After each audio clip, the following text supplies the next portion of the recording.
Welcome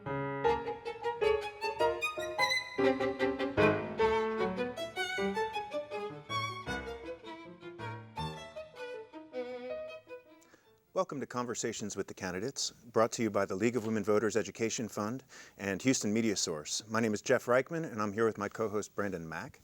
And we're here to talk to the candidates about for District F. All of the candidates for this position were invited to participate tonight, and we have 3 that have decided to join us. To introduce the first candidate is my co-host Brandon. Thanks, Jeff, and good evening, everyone. So our first candidate this evening is the current incumbent, Richard Wynn. Richard Wynn is the incumbent for District F and is currently serving in his first term. Councilmember Wynn came to this country as a refugee and worked hard for many years to help his family achieve the American dream. He was born in Saigon, Vietnam, and immigrated with his family to the U.S. in 1975 at the age of 11. The family settled in Ohio after several stops. After high school, Richard earned a Bachelor of Arts degree in psychology from Capital University in Columbus, Ohio. Richard briefly taught middle and high school in Hilliard, Ohio, and after working in the healthcare field in Columbus, upon moving to Houston, he earned a Master's of Science in Oriental Medicine from Texas Health and Science University in Austin, and then continued his career in public service with the Solid Waste Management Department in the city of Houston, where he served for 10 years. Richard currently resides in Alief with his wife and 2 children, as well as his elderly parents. So first, please welcome Councilmember Richard Wynn. Thank you for joining us. Thank you, Brandon. Hello, Jeff. Councilmember, it's good to see you. With oil prices well below $60 a barrel, many Houstonians are at risk for losing their jobs. In fact, thousands have already. What policies and programs should be in place to protect our city's economy? Well, first of all, economies, it goes up and down, and we have to anticipate it. So in order to protect the economy or actually improve the economy, we have to find ways to not just invite the oil company, but other companies to our city so that they can set up jobs for our citizens, so that those who lost jobs, they can find alternative. They don't have to be stuck in that one field. It's a lucrative job. However, sometimes we have to make sacrifices like my family did. My father was, a commanding major in the Green Beret, but when he came to this country, the only thing was available was pushing a mop, and he did that to raise children. All his children went through college and graduated. So I'm very sure that when it comes to push come to shove, I think those people who have lost their job will be willing to pick up any job that they are offered so that they can provide for their family. I love the people of Houston. They are resilient and they work hard. And I'm very sure whether the economy is bad or good, they'll find ways to survive. And you had mentioned some other sectors in the economy aside from oil and gas. Yes, sir. What other areas do you think are key to Houston's economic growth? Wow, we have a great medical center. We also have a lot of technology. And education also. ACC, Lone Star College, they always have programs that you can go through a program within 9 months, a year, and you come out with a really decent paying job. And I think education is the key. Okay. Excellent. So Dr. Steven Kleinberg of Rice University has referred to residential segregation as one of the greatest challenges here in the city of Houston. What role on the city council do you see playing, that you could play to ensure that there are thriving neighborhoods across all socioeconomic levels? Well, the district I represent is very, very diverse. 90 languages are spoken in that district, and the schools have bilingual programs to help the children to do well in school.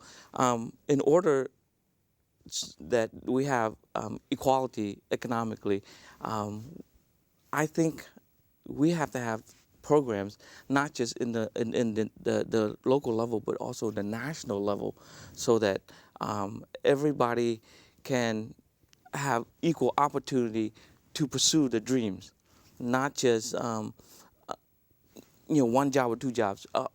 A lot of the people that came from elsewhere, from another country, are willing to work more than one job.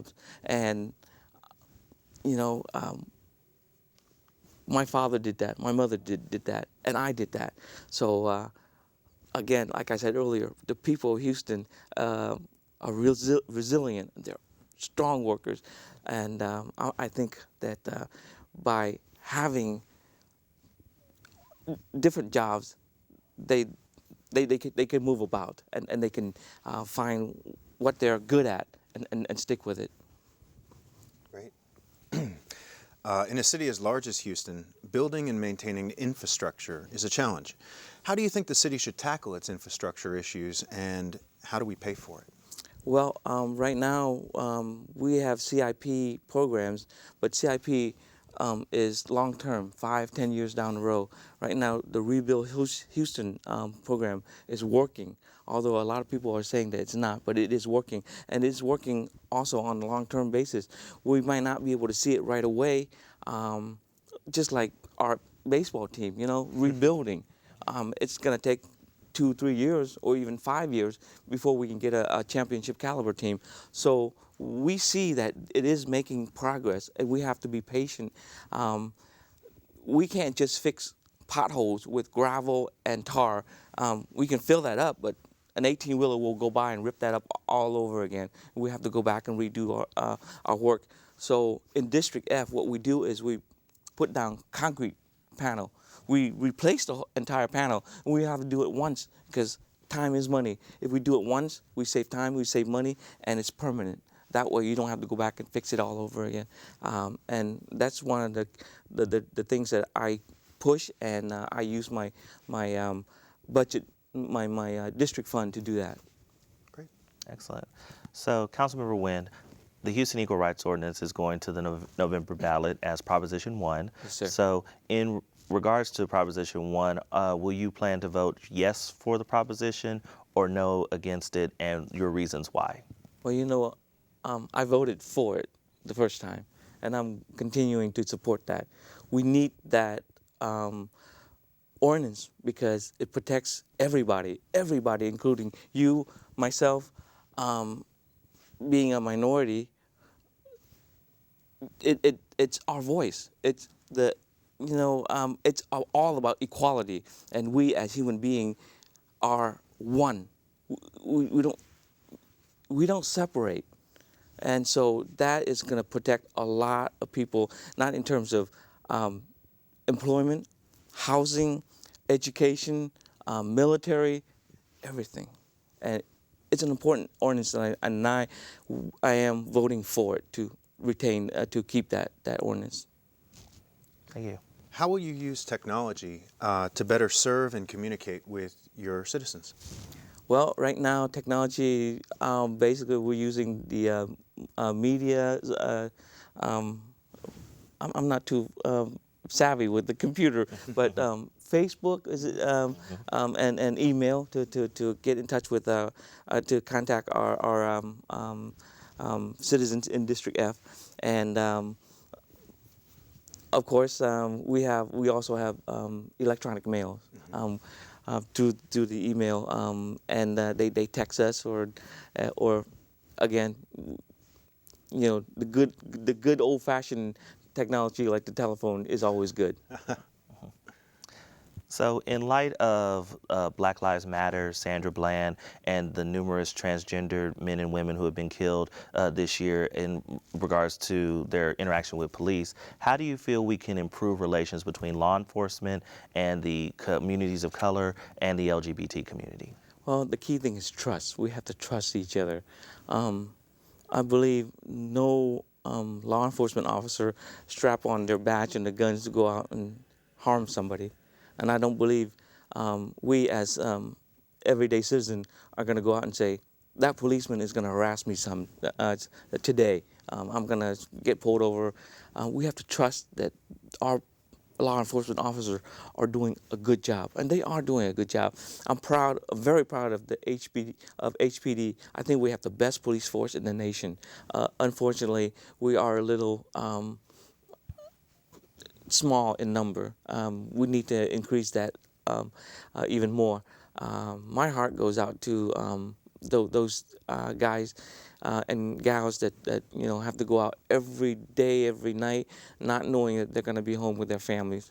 And you know what? My brother is one of them. He serves with the Harris County Sheriff Department. So every day I not only pray for him but pray for the entire force. And again, trust. Trust is a huge issue. We have to make sure that nothing gets in between us. So once that bond is established, nothing can take that away. So we don't have to rebuild it. It's built, and we just have to retain it. And also, as a candidate for City Council, term limits will also be on the November ballot this year. So are you in favor of the current system of the 3 terms with 2 years each, or the proposed system for 4-year terms with 2 terms being the maximum? I think this is up to the voters. For me, I think there are both good, and then there are, not so good things about term limits. We do have a term limit. Basically, that's what the voters say. Hey, he's not doing a good job. We vote him out. But 2 years, like we were sitting here chatting earlier before the camera started rolling. Wow, it's already 2 years that I've been on council, and I've learned quite a lot.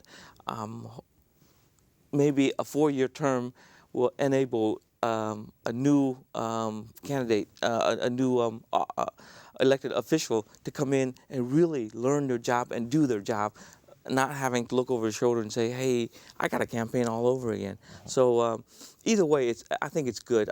2 years is a way of telling the officials that, hey, you don't do a good job, someone else is going to be in that same spot. So make sure you do your job right. I think the voters will decide. Great. What is your vision for public transportation in Houston? I really like the reimagining program that Metro is doing. Unfortunately, in District F, we're not going to get the light rail. I really like the light rails. I think they're so so convenient and affordable. It also saves our environment also. Metro is doing a great job. I think they are a huge benefit to our city, and hopefully we'll get Metro light rail in District F, but that's probably a long time. How has the reimagining of the bus system affected your district? I think people are really appreciative of it because they don't have to wait for so long, and it's basically every 15 minutes. They can take the time and not have to rush. So it's really appreciated. That's great. Unfunded pension liability is a major issue for the City of Houston. What are your ideas about how to address current pension issues and how to prevent similar situations in the future? Well, I think our pension system is in good shape right now in the long run. Right now, in the short term, it may need a little tweaking, but although all 3 fire, police, and municipal are underfunded, but again, I'll be working with the new mayor, and whatever good ideas come up, we'll make sure we support it. I think with the fire pension, we need that local control, so that we can put our finger on it rather than having to wait for state legislature to decide. And well, that's just it.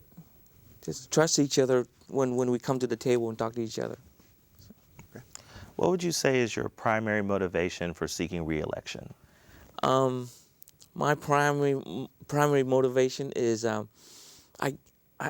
hear the thanks in the voices of those people I serve, and see the look in their eyes, and when they see me, they're happy to see me, and they thank me, and it's not boasting. Basically, I hear that genuine thank you for representing us, and that fueled my fire to keep going.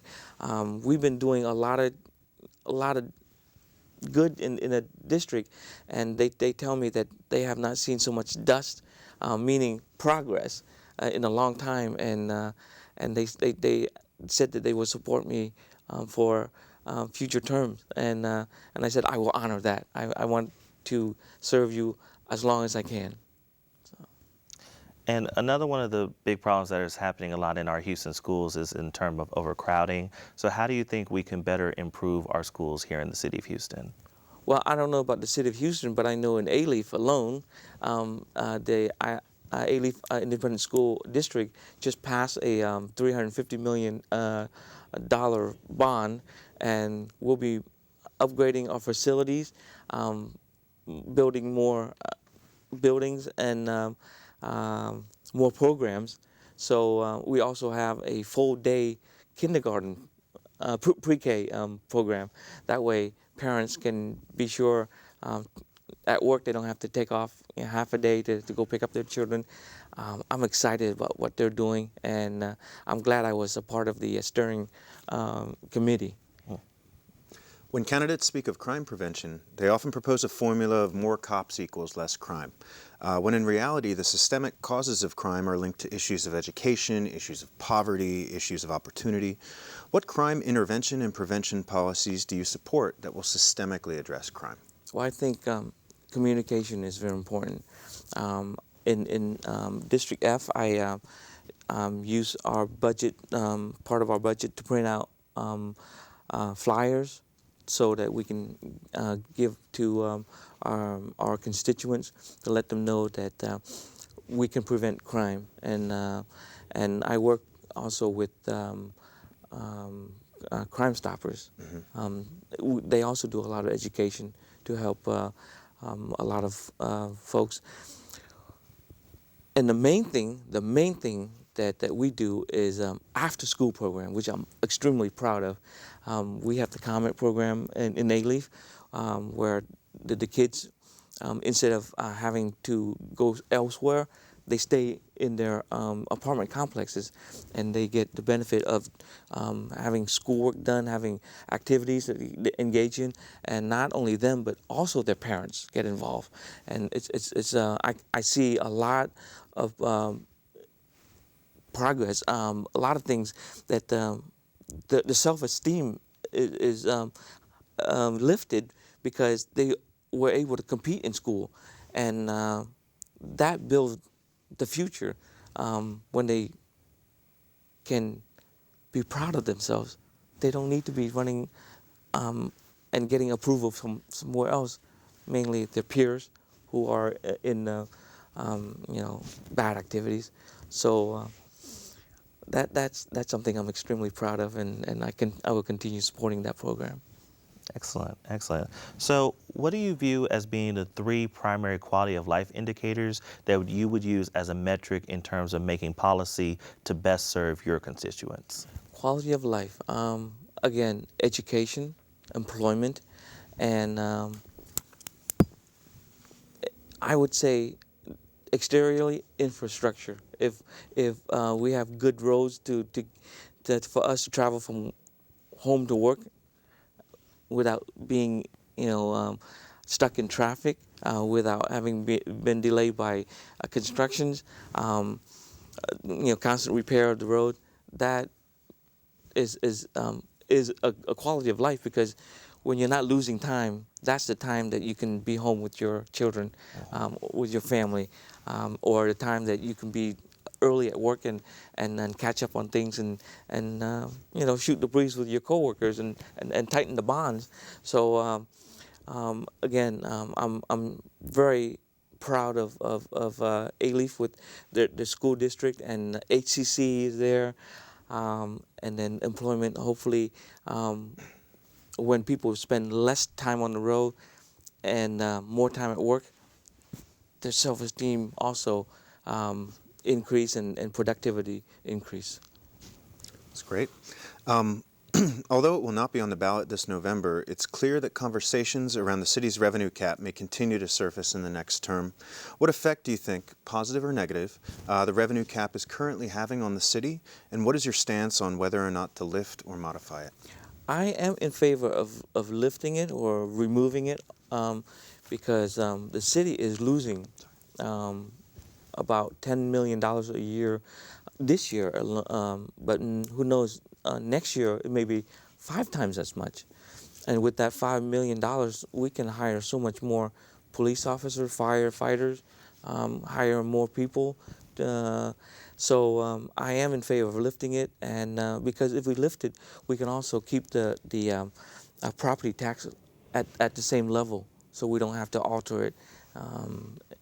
The city is losing a lot of money. We need to remove that cap.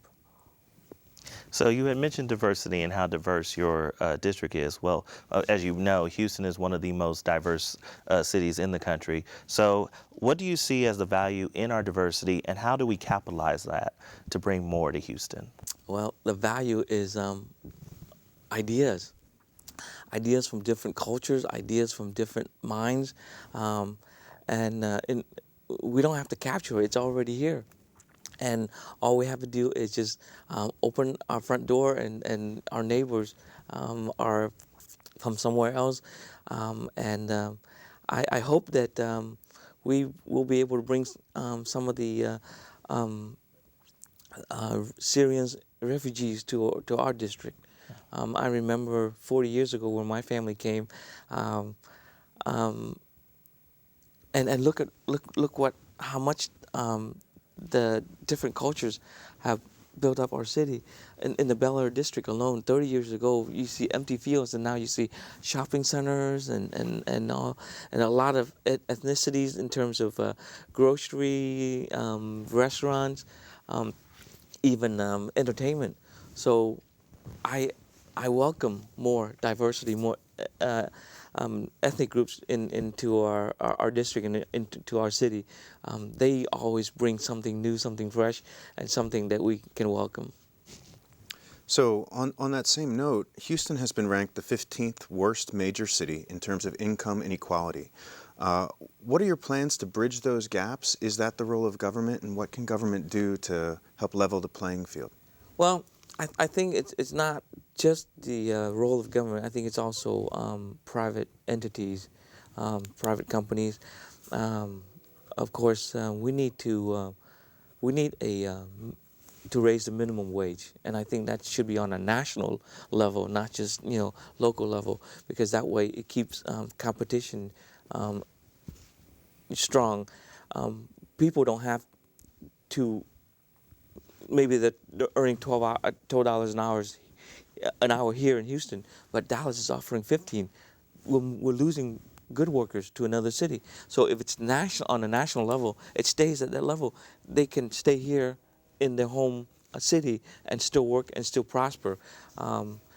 Again, the private entities need to step up also and maybe raise that minimum wage before it's a law, before the government demand that.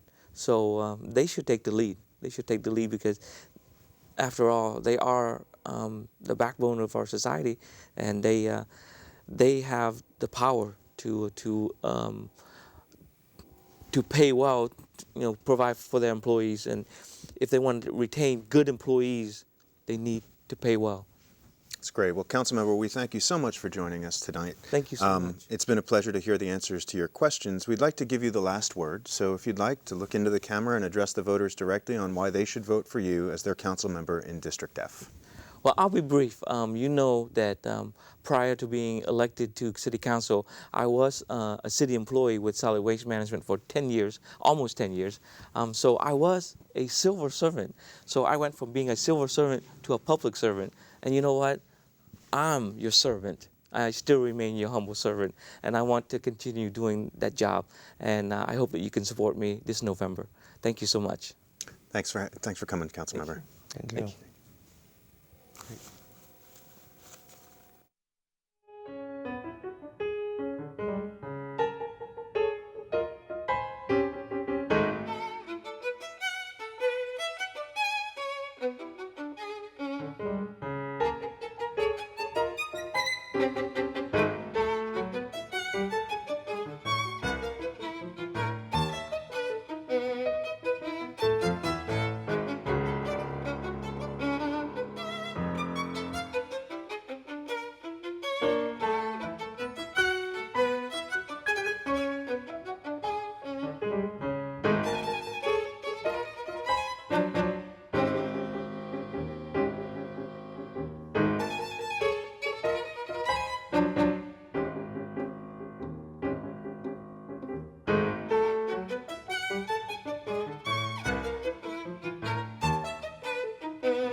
Welcome back to Conversations with the Candidates, brought to you by the League of Women Voters Education Fund and Houston Media Source. My co-host Brandon is going to introduce the next candidate.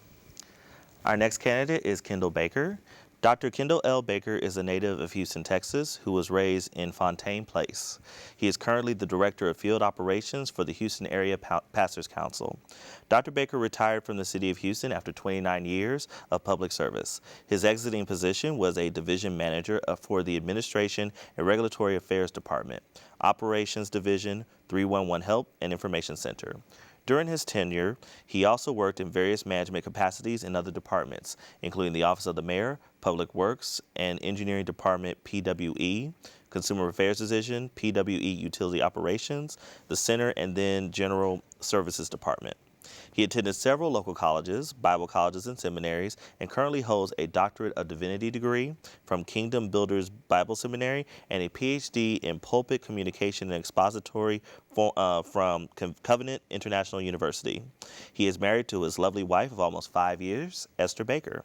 Thank you, Dr. Kendall Baker, for joining us. Thank you. My pleasure, and thank you for inviting me to be here today.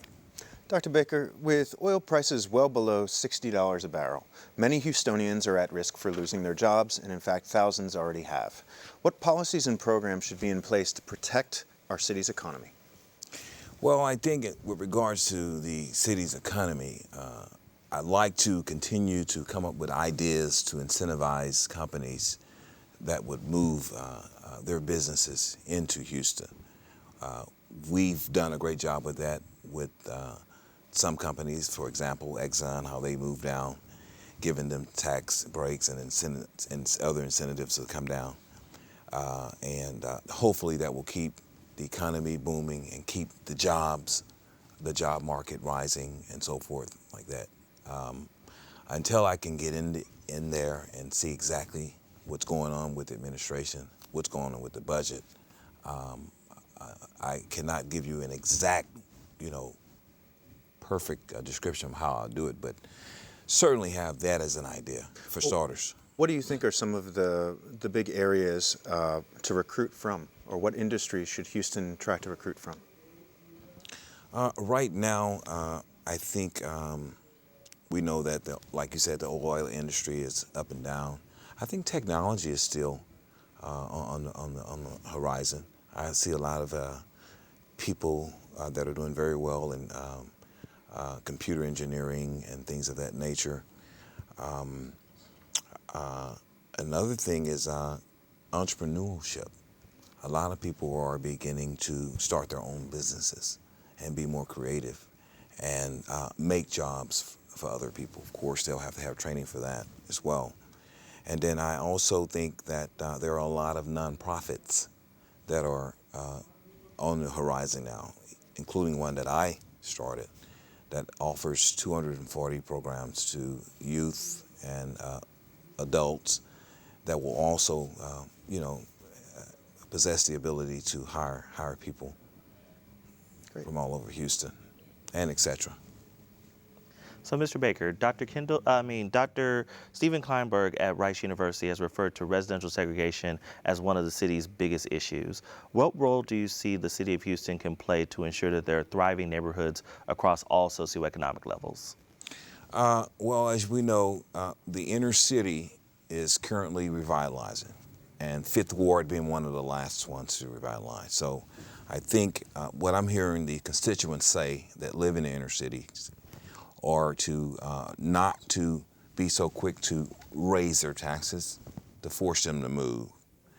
And of course, we have to address the eminent domain issue, where the Housing and Community Housing Authority want to come in and do revitalizing that forces the older generation that does not have much money, to move out the neighborhood. So I think we're going to have a balance there. I do like the idea of revitalization, but still, if you're speaking of keeping that, that diverse population and that density in that neighborhood, you have to have a delicate balance of offering them, not pushing them out. You cannot you cannot be repetitive of the mistakes that you've made in the past. For example, over in Fourth Ward, that was a disaster.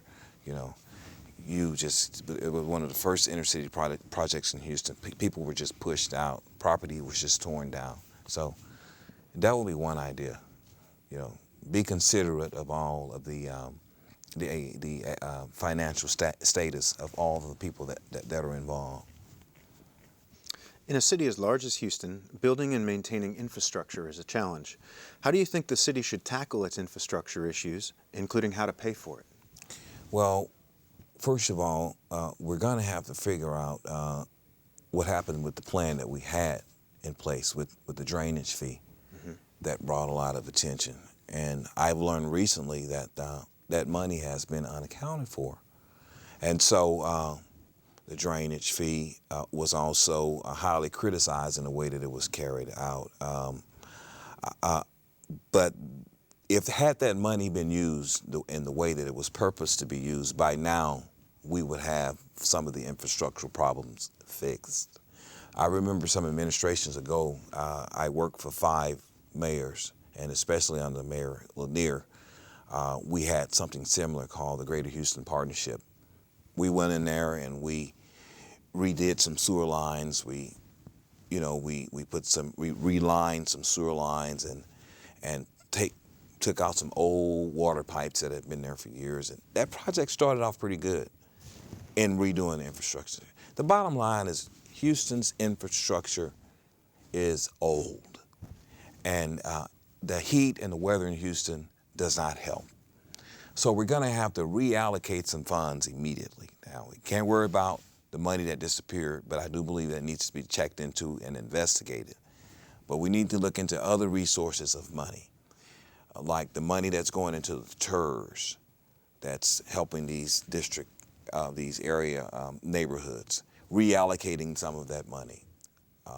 And not only for the infrastructure, but we have a big flooding problem, especially in District F, where we can use our current resources to just simply clean out the lines like we used to, vacuum the lines like we used to do. And at 311, as you mentioned, where I used to work, we used to handle those things in 24 to 72 hours, you know. And that could be proactive before we get a serious storm here. And now that we're in hurricane season, we need to be more proactive. So the Houston Equal Rights Ordinance is going to the November ballot as Proposition 1, with the language of voting yes in favor of the ordinance or no against the ordinance. How will you vote, and why will you vote that way?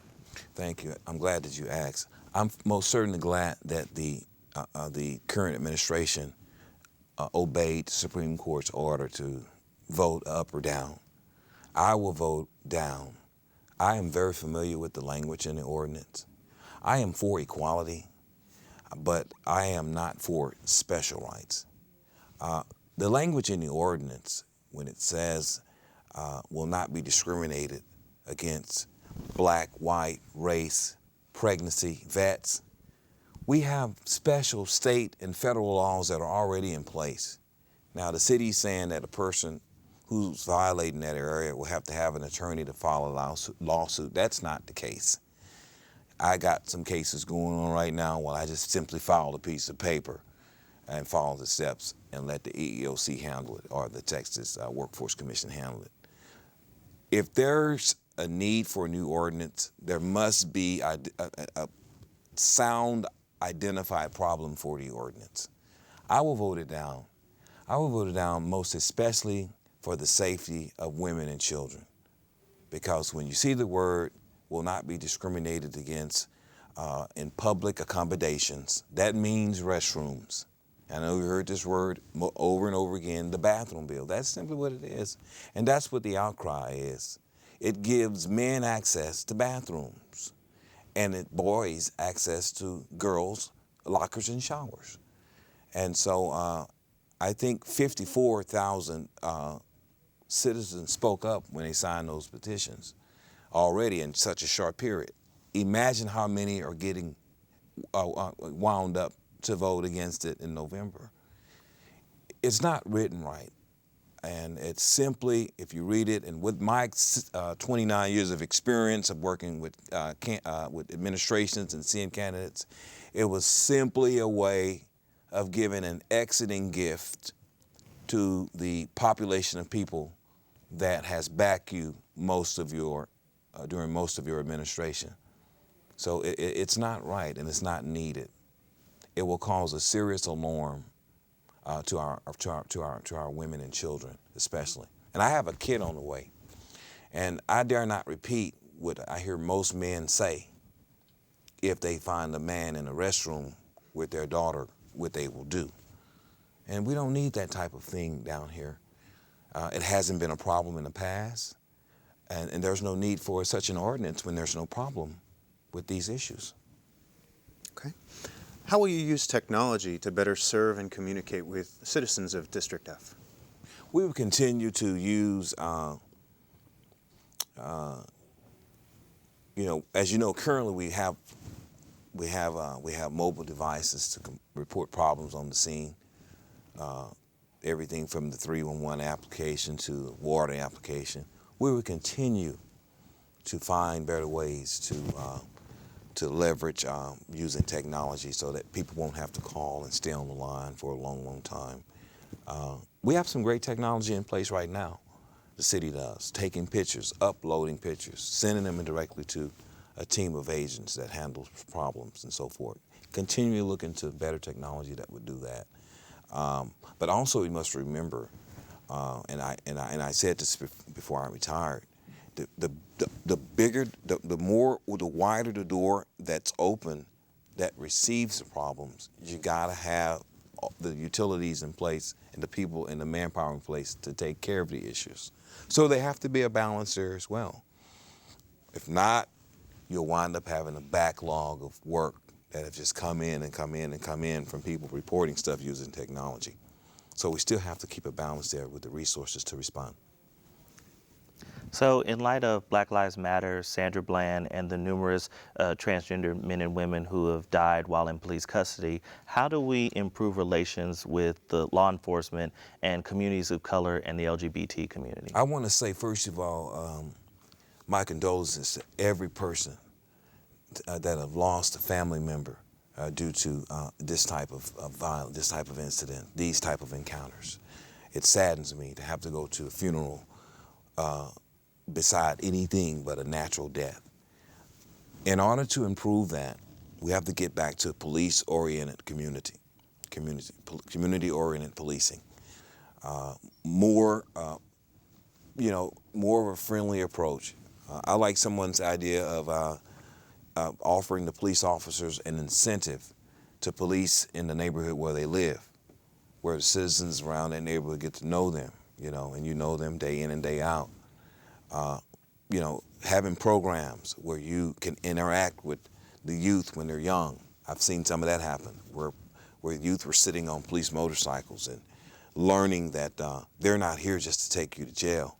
They're here to protect you and provide security for you.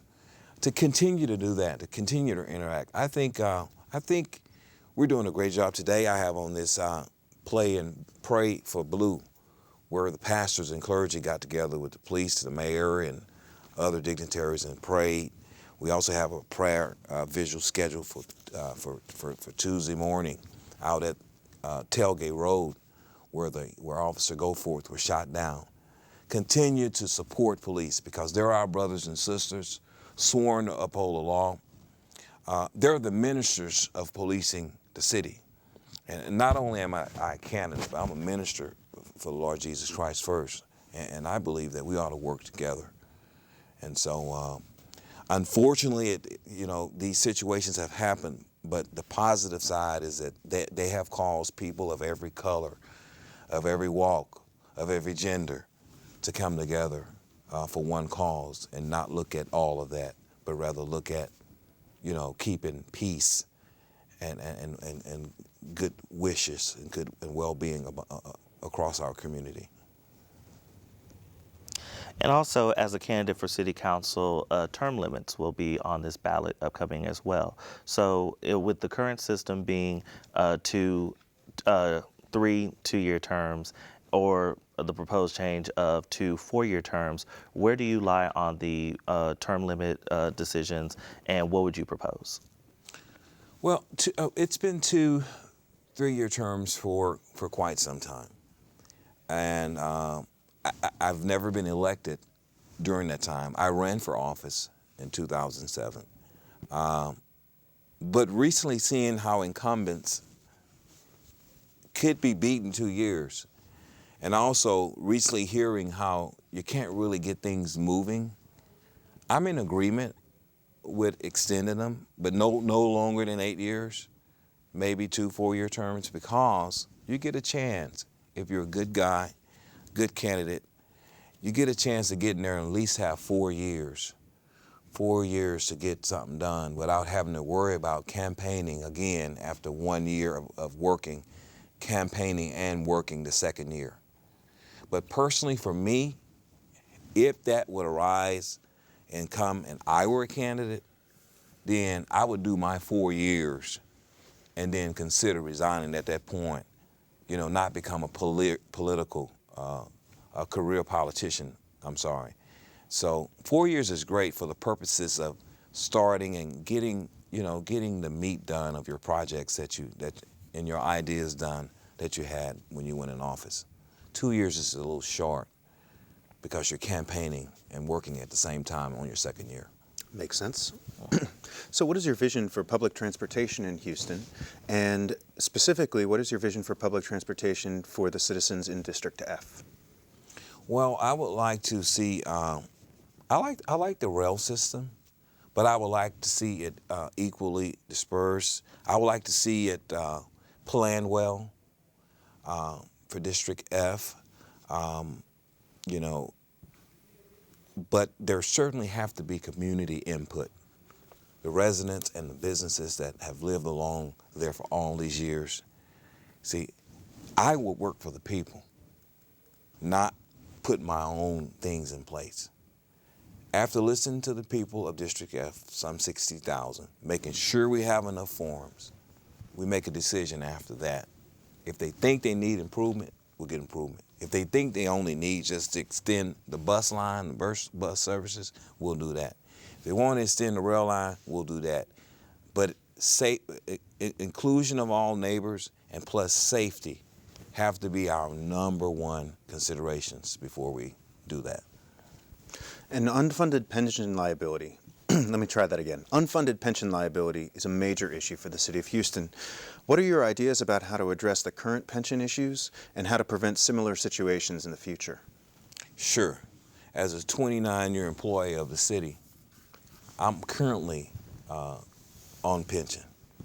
And, that was the incentive to bring me on and keep me there for 29 years. As we know, city jobs don't pay that much money compared to the private sector.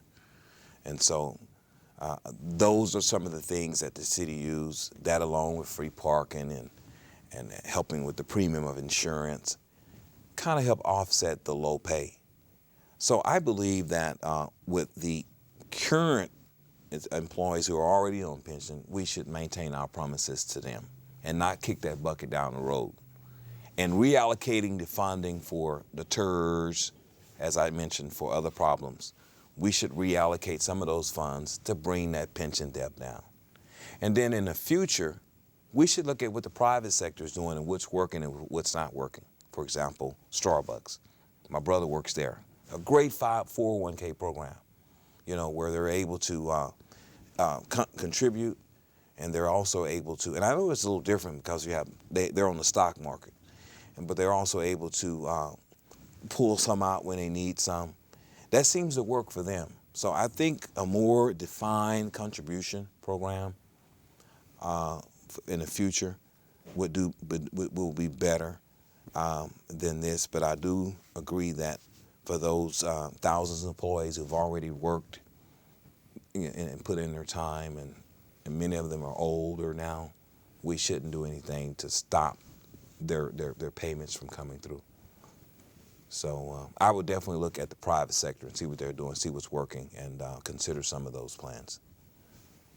Mr. Baker, what would you say are your primary motivations for running for City Council?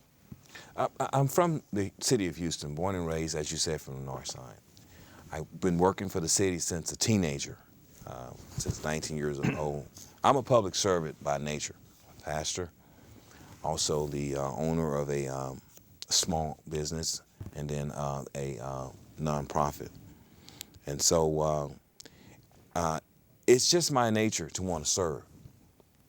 I would actually be coming out of retirement to serve. Told the mayor today at prayer, I said, you know what, Mayor, I miss working for the city already. I like to serve people. I'm a people person. I been around the world. My wife is from Nigeria. And I think I was just born to be a public servant. And here's another opportunity. In 2007, I came out number 5 out of 12 candidates. And here's another opportunity, District F. Hey, man, I said, Lord, if this is your will, let it be done. Got my 38 signatures, saved $500, and got on the ballot. And now I can continue to do what I feel like I've been born to do, was serve people.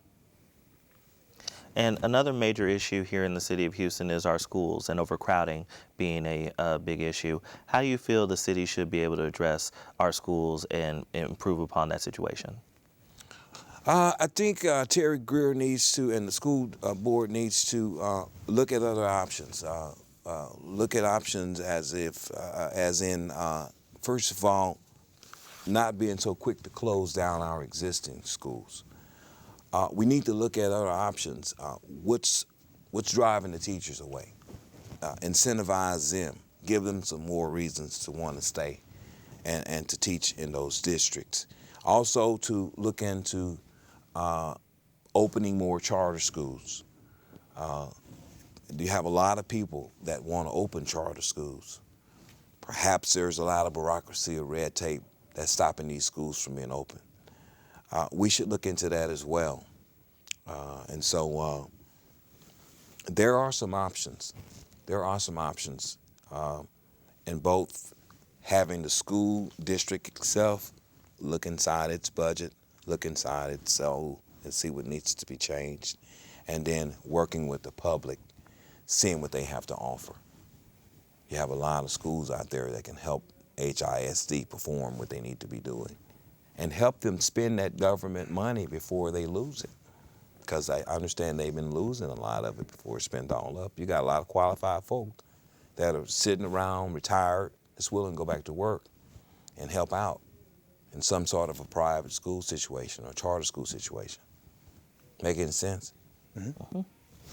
So when candidates speak of crime prevention, they often propose a formula of more cops equals less crime, when in reality the systemic causes of crime are linked to issues of education, issues of poverty, issues of opportunity. What crime intervention and prevention policies do you support that will systemically address crime? Yeah, I'm hearing in District F a lot. We need more police. And you're right. They are connected to those issues that you just named. So again, more community-oriented policing, which will also bring more visibility of the police in the neighborhood. I think we should also address the issue of what's behind the crime, as you said. Sometimes it's drugs, sometimes it's other issues that are the underlying issue. We should address them head on. I think we should report that information via the media and let that be known that this is the underlying issue. You know, it seems as if there's a few people in the room that know, but the public at large needs to know. Breakdown of the statistics of what's causing crime. I do realize we have PIP meetings in some neighborhoods. That's a great program offered by the police department, police interaction program, but more of that on a wide spread. But I do believe also that our police force is staggering and it's going down, and we have some 5,000 plus police officers, and many of them are ready to retire. We need to look at ways to come up and start another cadet class.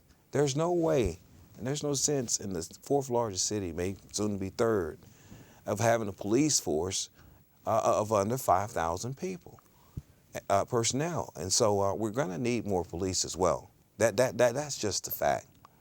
But I also believe, as you say, addressing these underlying issues. And my idea is to make them known to the public, not just to bring out the bad stories all the time and let them be headline news, although those will bring up the Nelson rating. But we need to make the statistics known to the community as well, what's causing the problem, and then thereby other companies and other organizations perhaps will come up with plans on receiving some of these people and offering rehabilitation and treatment and programs and all that. You'll be surprised if you make the problem known through a loud voice who will come and respond to it. And there are a lot of people, a lot of companies, a lot of nonprofits that are waiting to help. What would you say are the 3 quality of life indicators you would use as a metric to develop policy and serve your constituents? Well, if you say quality of life, won't you clarify that for me when you say quality of life? So meaning what 3, I guess, central issues would you use that are important to people's quality of life that would serve as the basis and the backbone for your policies? Okay, well, first of all, we're mentioning them over and over again, some of the same things. When it comes to quality of life, people want to feel safe. People want to feel safe in terms of crime. People want to feel safe in terms of a disaster, weather-related disaster, which all goes back to, our infrastructure, our police. That's 2 right in itself. And then also, my motto is no constituent left behind.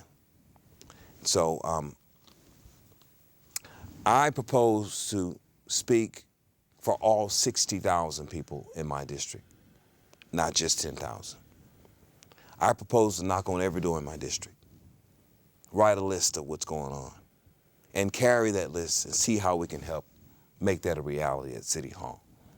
I believe that in itself will be a reality quality of life, not what Kendall Baker wants, but what the citizens of District F wants. And until then, I can only speak on these general topics. Well, we have about a minute left, and we'd like to give you the last word. So please, if you'd like to, look into the camera and address the voters of District F on why they should vote for you for City Council. Voters of District F, I urge you to vote Kendall L. Baker for District F.